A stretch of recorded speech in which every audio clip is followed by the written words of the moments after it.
Hi, everybody. I'm going to try to live up to that introduction. And if I don't, the next talk is about the experts are always wrong. So if I fuck everything up, that means I'm an expert. So it really can't go in a bad direction for me.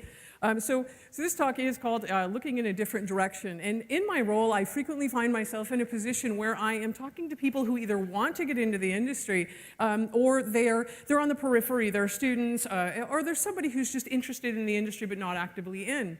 And one of the questions I most often get is this, what does a great game look like? Not just a game, but actually a great game. And sometimes it's from parents who are just curious, like, I want to know what a great game is. How can I tell a great game when I see one? And it's this visual metaphor people are always looking for. And for some, it's about a work of art. And for some, it's admittedly about a pile of money, of course. And then for even others, it's about innovation. But for those of us who've been making games for a while, we know there's a very fine line between innovation and what the fuck. And I hope I can swear here, and it's too late now if I can't. Anyway, so when I first got into the industry in 1981, there were basically two measures by which we judged whether a game was great. And the first was obviously the manuals, right? If you could, it felt like you were picking up a fucking brick, right? You knew it was a good game. And so this is what I would say, like I would hold the box and man, this is a great game. And I remember in some of the companies I worked for, they would actually say things like, you know, the box isn't heavy enough, we need to find other stuff to put in there. And the Civilization manual, in fact, had 3,000 pages in it when it shipped. No, it was 157, obviously. And another way to tell a great game was amazing graphics. And these were, in 1981, absolutely fucking state-of-the-art graphics. And so this phrase, we started hearing this, we still hear it today, about amazing graphics. And the graphic arms race had begun. In 1993, it was, at least for me and for many people in the industry, a horrible year. It was horrible if you were not at Cyan, which made Myst, and it was also horrible if you were not at id Software, which made Doom. And these games came out within, it felt like days of each other. And at the time, I was working on Wizardry 7. We'd recently released it. It went on to get 5 RPG of the Year awards. It did great, right? But even then, when I was working on that game, I remember seeing those other two games and having this feeling that the industry had taken this massive graphics leap. And somehow I suspected that 10 years from now, the game that I had just released, which was being critically praised, wasn't going to be around. And to me, it felt like I was witnessing a bomb going off. And it was the signal that the graphics arms race absolutely clearly had arrived and graphics were king. And so Shakespeare, I was a big fan of Shakespeare, and I loved his line, the play's the thing. And I'd always thought about that in terms of game design. And then Emerson came along and he said, for fuck's sake, look at all those polygons. Right? And so that changed how people perceived the industry. And so then people started saying things like, oh, the graphics suck, and therefore, if the graphics sucked, the gameplay also had to suck. And so in 2001, so obviously Emerson was a complete lie, but this is actually true. So in 2001, we had a kid, and I wondered if I never said to her, the graphics sucked, and if somehow she'd never heard it, would she not judge games by their cover? And so as she grew, she starts out, she's playing Ratchet and Clank. It's her big game. I mean, obviously, she played many games. But as she moved from Ratchet and Clank to WoW, she's level 90 in WoW, currently leveling a little bit more. She's hardcore, started her first guild at 12, not that I'm a proud parent. Anyway, these aren't on my notes, by the way. So anyway, she moved on to WoW, and then she later moved on to Minecraft. And once she got to Minecraft, man, I realized once she was there, graphics didn't matter. And you know what's interesting is she never said it. She never once judged games by their cover, and I thought that was fascinating. And so if we take a look at Gordon Freeman, is he any less a character when he's 8-bit? Does he lose his fidelity to you? Does any of your memory of the games in which he appears, is any of that affected? And for me, the funny part is when I asked a friend of mine to make me 8-bit Gordon, when I saw that image, I immediately thought, oh my God, I want to play this game. But I think for graphics, a whole lot of developers, it ended up when I asked developers, it seems a whole lot of them agreed with me that looks were only part of the puzzle. So when I asked them on Facebook, specifically, what does a great game look like? And I said, please, Don't look at anything else. Just answer this question. Don't read any comments. Just answer the questions. And I love some of the answers I got. Adam Orth says, a great game looks like 3 o'clock in the morning, which tells me he's like cutting off early, probably. And for others, I was seeing these things were coming up in the talks. losing track of time, excitement, fear. But a lot of it was verbs and nouns and describing something that was not largely visual. And then, if they did discuss graphics, interestingly enough, it was as a pretense. It was a precursor to some kind of adventure. So Paul Conway had this to say, a great game screenshot looks like it should be inviting, a postcard of sorts. And this is a screen from a game he's working on. And of course, when we're staring at this, what I'm thinking about is what's through that door. That's what I want to go see. That's what I want to get through. And another friend of mine, Kim McAuliffe, she had this to say, you can't tell a good game by looking at it, just looking at it, that is. You have to play it. You've got to experience the game in order to understand it. And so for me, and for many of us, and for the developers in this thread, a great game is all about how it makes you feel. What the hell is that doing there? Good question. We're going to talk about sex for a minute. Now everybody will be nice and awake after lunch. Anyway, so we're going to talk about sex for a minute. And so what does sex look like? Do not answer me. What does sex look like? And then the second question is, what does sex feel like? One is passive and one is active. And is there really any question which one is the most desirable? Of course there's not, right? And games are the same way. In fact, our memory and our imagination of a game and how it makes us feel can actually alter the way that we see things. That it can alter our memory over time.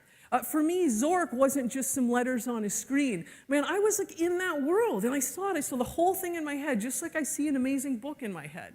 And this looks like a collection of lines on the screen, but it's not. And I know it's not, and I know the game it comes from, believe it or not. It's a castle hallway, obviously, and everybody should be able to tell that because that's what I see in my head. And this weird phenomena became most evident to me when I was doing the screenshot search, and it was for some talk, and I needed a picture of Alone in the Dark. I loved this game when it came out. And this is what the game looks like. This is exactly how it's remembered in my brain. And so I had to go find this picture, and this is what I found, and I thought, no, I clearly have not found the right game. And so I was so sure that I had screwed this up, I actually kept searching. There's obviously the wrong Alone in the Dark that I'm looking at here. And when I realized it wasn't, that my brain actually wasn't remembering reality, I sat there for a while very puzzled at this phenomena. But it's about how that game felt to me, and it's how I remembered it. And for the record, I still kind of believe that it looks like this, even though the internet totally disagrees with me. And this was made most evident to me, surprisingly, at this particular trip that I took to Ireland. I was there for 7 weeks on a Fulbright fellowship, and man, what a fantastic experience. I mean, just imagine, go to another country, talk to everybody in the game industry, talk to all the gamers, talk to the game educators, talk to the government, try to make the game industry here strong. It was a once-in-a-lifetime experience. And so while I'm there and I'm talking to all these people, one of the things that I did was a system design workshop. And of course, for many people who are not game designers and who want to be game designers, they're thinking about what it is to be, what that actually looks like. And for them, this is the fantasy. The game designer apparently just sits at a desk and says, this is genius, go create it, thank you so much, right? Or I don't know what the hell it is, because my job actually looks like this, right? It's a lot of spreadsheet stuff. And so this is the very unsexy reality sometimes for what it means to be a game designer. So I had to figure out a way to make this exciting. And so what I did to do that was to create this utterly ridiculous thing, which was, let's make a fully functional RPG from scratch in 2 hours. And what ended up happening, they had to create the world, they had to come up with a world out of their head, they had to come up with a conflict, they had to come up with the characters, and then everything else was sort of organic. I supplied, they brought the imagination, I gave them these little pawns, the same ones that I opened my talk with, and I gave them dice, and they brought pencils and paper. So this is, you're looking at a game as shipped right there on the screen. And so the most amazing thing to me happened with these fundamental, rudimentary ingredients. I kept seeing again and again in the worlds that they created and with characters that they knew, I was seeing this play out. And it was basically, you saw what a great game looks like. On the faces of people with sometimes pretty tragic results, unfortunately, for this poor guy. But it was there, like I could see it on their faces. There was the intensity. And they were involved like this for hours, right? Like this, it actually went on for 2 hours and many of them kept playing.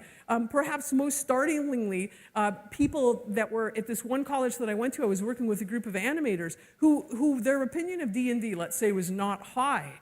But they actually joined the D&D Society, which shocked all the, the traditional people like me. And so watching these people do this was fantastic. And it literally was games boiled down to their absolute, the pan is nearly dry essence. Just mechanics, just people, just imagination, and something to make random numbers happen. And it wasn't because of anything that they could see. In fact, it was because of everything that they couldn't see that got them really into it. And even if they couldn't see the world, sometimes, I mentioned the animators that I was working with, they couldn't see the world, so they'd create their own world and actually draw that world out. It was just an amazing experience for me. And again, no matter where I was, the same things happened. And so what does a great game look like? For me, it's not on the screen, right? It's in the faces of the players and being able to see that. And it's also in the faces of game creators. When I catch candid shots of game developers working on their games, whether I found them on the web or I said, hey, do you have any pictures? Or in some cases, I actually asked spouses of game developers if they happen to have any pictures of them working on games. And so I see that same joy, the same faces that I see in the players. I see it in the developers. And that same level of intensity, the same fun, the same level of focus. And just people even goofing around, people completely into their craft. And this is a picture from the Melbourne Game Jam. And just watching, I had a lot of pictures from game jams that people sent me, and watching people getting into the creation of a game as much as they get into the play of the game. And even closer to home, our son, he's just learning to code and make a game with his own dad. And so we're making the game for him, doing it in game jams, just over the weekend. And I would say it's the best game development experience I've had in 35 years, being able to make a game with my kid. Anyway, so for me, I feel like there's the designer and then the computer and the player, and we're almost mirrors of one another. And there's this border, this computer in the middle, through which we transmit these feelings and these experiences that we want them to have. And sometimes that experience is fear. It can be joy when you gain a level in WoW, right? It can also be wonder, like when you come over that rise in Minecraft and think, wow, this is such an amazing thing. Or even this seems like a weird one, like pride. So I want to tell you like a quick story about my family. So because we are definitely not a normal family, we were of course doing the regular Minecraft marathon till 6 a.m. with our young children, which is not probably a valid parenting technique, but I don't care. Anyway, so my daughter, she had just created this beautiful pagoda, and she was thrilled with it. She loved her pagoda. She had a perfect view of the ocean. And her little sister, Avalon, came up and built what Mesa referred to, I believe, alternately as a hovel, as she just was not a shed. Avalon built this little sand castle, and Mesa was ticked because it was ruining her view. And so Avalon says to me, Mommy, no, come see this thing that I built. And so I walk with my daughter through the world. And she brings me into this little house she's built, and she doesn't know how to make doors yet, so she hammers down the thing to get the sand to get in the thing, and then we walk into the thing, and she puts the sand back up, and then we had to step up on top of something else to break out through the roof so we could see her view, and she hadn't understood most of the higher concepts, say, of Minecraft. But following my little kid through the world so she could show me something she had built, even if it utterly ruined the view of my other daughter, I didn't care. Right? It was one of the most beautiful experiences I've had as a parent playing games. Absolutely loved it. And games are also about education, or they give us an opportunity to understand. And sometimes they give us an opportunity to confront things. And the player shows up, basically, and all these things that we want to express to them, none of which may be visual, but the things that we want to express to them, they take those things, and then those things are their experiences. They are a mirror of us, and we are a mirror of them. And the computer, to me, is sort of this weird border in between. There is, of course, and I mentioned it earlier, there's an interesting and a necessary component to, say, a successful game, something we must have, and that gets back to the pile of money. And I understand that this is the game industry and not the game art movement, where we make games just because we love them so that we can give them away. It happens, right? Like, I know people do that. But we've got to make money in order to stay afloat. And it brought me back to this conversation that I had. I was interviewing for a gig in Chicago. This is about 10 years ago. I was interviewing for a gig in Chicago. And I passed through all the various levels, and now and everybody, somehow I guess I was okay because I'm now talking to the studio head. And the studio head had this unconventional method of interviewing people. And he said, let's take a walk. Okay, so out we go into Chicago, and we're walking through Chicago, and he's interviewing me. And it was just an interesting way to interview. Not that I minded it, I don't know that I'd recommend it, but it was an interesting way to interview. Anyway, we get to this one point, and he stops. We're in a park, and he asks me this incredibly pointed question. And at the time, I guess it seemed like any other interview question in the world, except the fact that I still think about it and remember it 10 years later. And I remember where I was standing even. The fact that I remember that even 10 years later tells me that even then I knew that it was not the average interview question. And the question, as you can see, was this: would I rather make a game that wins lots of awards or makes a lot of profit? And I thought about this question for the longest time. And I stood there, and as I'm thinking about, oh, geez, what do I want to say to this question? I wasn't going to rush it. I guess there's like some part of me, I'm thinking, well, this is the last game I worked on that did this. And I'm weighing the pros and cons. And since the last game I worked on had won 5 RPG of the Year awards, and it seemed to sell well, I thought that might be the answer, right? To me, I guess awards had always equaled success. And so anyway, I said to him, awards. I'd rather make a game that wins a lot of awards. And he said to me, it's funny, because I don't even remember what he said, but that was literally the moment, and I know it was the moment that I lost the job, because I asked somebody later. Which I'm okay with because they hired me back as a contractor. Anyway, but shortly after I said that, my award-winning company, the company I was working at, it closed. And about a year later, so did his, which I'm somehow finding fault with that, right? I think the interesting thing is maybe we were both half right and half wrong, that a game needs to have a little of both to actually be considered a great game. And I don't know anyone, interestingly enough, who makes games just for money. I don't know anybody, and maybe those people exist, and maybe I naturally repel them or something, but I don't know anybody who makes games just for money.